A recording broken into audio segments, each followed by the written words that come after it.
Hello guys, कैसे हैं आप लोग। आज हम आ गए हैं फिर से एक नई वीडियो लेकर। और ये बुक है हिंदी की कक्षा 5 पाठ्य पुस्तक रिमझिम, है ना, class fifth.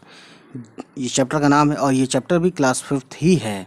Sorry, class fifth book है और चैप्टर नंबर फिफ्थ है। जहाँ चाह वहाँ राह। ठीक है, राह मतलब रास्ता, ये पर्शियन वर्ड है। चाह यानी कि दिल में उम्मीद या चाहत, ठीक, या ख्वाहिश। चलिए पढ़ते हैं इसको। मलमली धोती का बादामी रंग खिल उठा था। किनारों पर कसूती के टाँकों से पिरोई हुई बेल थी। पल्लू पर भरवां टाँके अपना कमाल दिखा रहे थे। सुनहरे रुपहले बेल बूटों से जान आ गई थी। मलमल मलमल एक कपड़ा होता है ना, जो बहुत मुलायम होता है, ज़्यादा मुलायम होता है। वो मैं इन बेल बूटों को सजाया था ईला सचानी ने। ईला की हिम्मत की अनूठी मिसाल हैं ये कढ़ाई के नमूने, यानी कपड़ों पे जो कढ़ाई की जाती है। ठीक, तो तस्वीर में देख सकते हैं गाइस, ये शायद यही इसी का नाम ईला हो, ये बच्ची जो है। ठीक है, चलिए आगे बढ़ते हैं। 26 साल की ईला गुजरात के सूरत ज़िले में रहती है। उनका बचपन अमरेली ज़िले के राजाकोट गांव में अपने नाना के यहाँ बीता, यानी बचपन जो है ननिहाल में बीता। ठीक, सांझ यानी कि शाम होते ही मोहल्ले के बच्चे घरों से बाहर आ जाते। कुछ मिट्टी में आड़ी तिरछी लकीरें खींचते, कुछ कनेर के पत्तों से पिटी बजाते, यानी सीटी वगैरह टाइप की, या पट जो बजाते हैं। कुछ गिट्टे खेलते हैं ना, जो गिट्टे बोलते हैं एक तरह से, जो पत्थर के छोटे छोटे दाने होते हैं।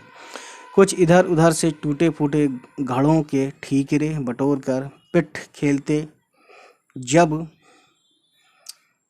इन खेलों से मन भर जाता तो पेड़ की डालियों पर झूला डालकर ऊंची ऊंची पेंगे लेते, यानी कि बहुत ऊंचा उड़ते, उसके साथ झूले के साथ झूलते और ऊंचे स्वर में एक साथ गाते। कच्चे नीम की निम्बौरी सावन जल्दी अयो रे।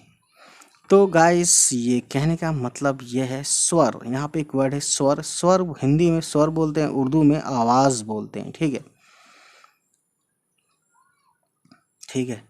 इला गाने में तो उनका साथ देती, पर उनके साथ पेंगे नहीं ले पाती। रस्सी पकड़ने को हाथ बढ़ाती, मगर हाथ तो उठते ही नहीं थे। वह चुपचाप एक किनारे बैठ जाती, मन ही मन सोचती, मैं भी ऐसा कुछ क्यों नहीं कर पाती हूँ। ठीक है, बच्चे भी चाहते कि इला किसी न किसी तरह तो उनके साथ खेल सके। कभी कभार वह पकड़म पकड़ाई और विष अमृत के खेल में शामिल हो जाती। साथियों के साथ जमकर दौड़ती, मगर जब धप्पा करने की बारी आती तो फिर निराश हो जाती। हाथ ही नहीं उठेंगे तो धप्पा कैसे देगी। वह बहुत कोशिश करती, पर उसके हाथों ने तो जैसे उसका साथ ना देने की ठान रखी हो। ठीक, इला ने अपने हाथों की इस जिद को एक चुनौती माना, यानी एक तरह से उसको इस तरह से लिया कि मान लीजिए कि एक वर्ड है ना इंग्लिश, चैलेंज माना है। ठीक है, उसने वह सब अपने पैरों से करना सीखा जो वह हाथों से करते हैं। दाल भात खाना, दूसरों के बाल बनाना, फर्श बुहारना, कहीं बहारना बोलते हैं, कहीं बुहारना बोलते हैं, कपड़े धोना, तरकारी काटना, यहाँ तक कि तख्ती पर लिखना भी। ठीक है, उसने एक स्कूल में दाखिला ले लिया। दाखिला मिलने में भी उसे परेशानी हुई। कहीं तो उसकी सुरक्षा को लेकर चिंता थी, कहीं उसके काम करने की गति यानी कि तेज़ी या स्पीड को लेकर। किसी काम को तो वह इतनी फुर्ती से कर जाती कि देखने वाले दंग रह जाते। ठीक है, यानी आश्चर्यचकित रह जाते, दंग, है ना। पर किसी किसी काम में थोड़ी बहुत परेशानी तो आती ही थी। वह परेशानियों के आगे घुटने टेकने वाली नहीं थी। उसने 10वीं कक्षा तक पढ़ाई की। वह 10वीं की परीक्षा पास नहीं कर पाई। इला को यह मालूम न था कि परीक्षा के लिए उसे अतिरिक्त समय नहीं मिल सकता है। उसे ऐसे व्यक्ति की सुविधा भी मिल सकती थी जो परीक्षा में उसके लिए लिखने का काम कर सके।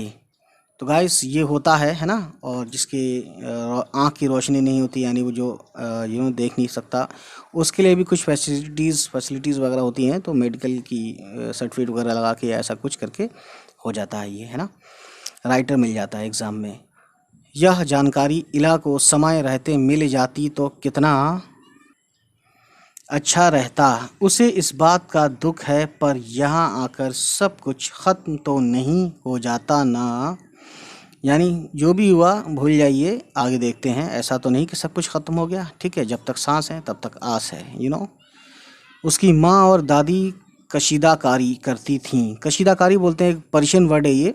और कशीदाकारी जैसे कि पत्थर वगैरह में जो होते हैं ना, या ऐसा काम जो बहुत ज़्यादा ही बारीक काम होता है और बहुत हुनरमंदी के साथ किया जाता है, ठीक है।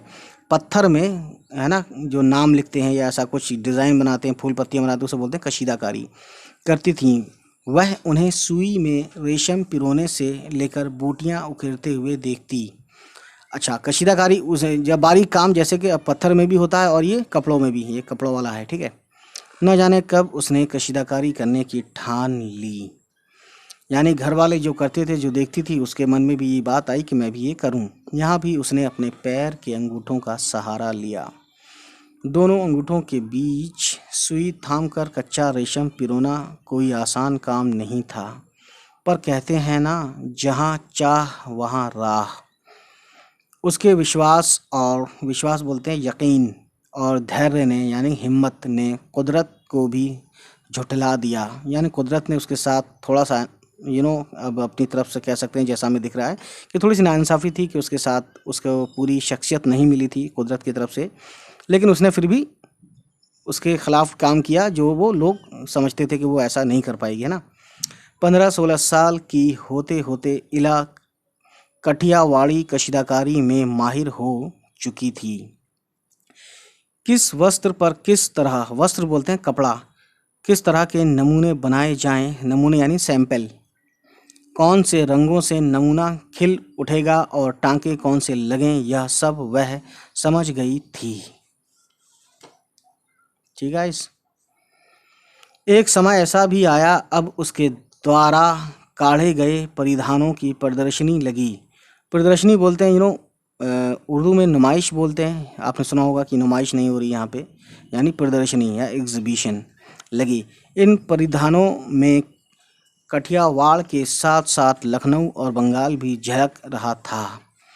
इला ने कठियावाड़ी टांकों के साथ साथ और कई टांके भी इस्तेमाल किए थे। पत्तियों को चिकनकारी से सजाया था। डंडियों चिकनकारी कहते हैं कि ये कुर्ते पे जो होता है ना, कुर्ता होता है और बटन होते हैं, वहाँ कुछ एक फूल क्यारी वगैरह बनाई जाती है ना, तो उसे चिकनकारी बोलते हैं। डंडियों को कांथा से उभारा था। पशु पक्षियों यानी परिंदों और ये पशु यानी कि जानवरों की ज्यामितियाँ, आकृतियों को कसूती और जंजीर से उठा रखा था। ये सब चीज़ें भी बनाई जाती हैं ना, पशु पक्षियों भी बनाए जाते हैं डिज़ाइन में। पारंपरिक डिज़ाइनों में यह नवीनता सभी को बहुत भाई, यानी सबको पसंद आया उनका ये, ठीक है, अच्छा काम जो था उन पे, कपड़ों पे।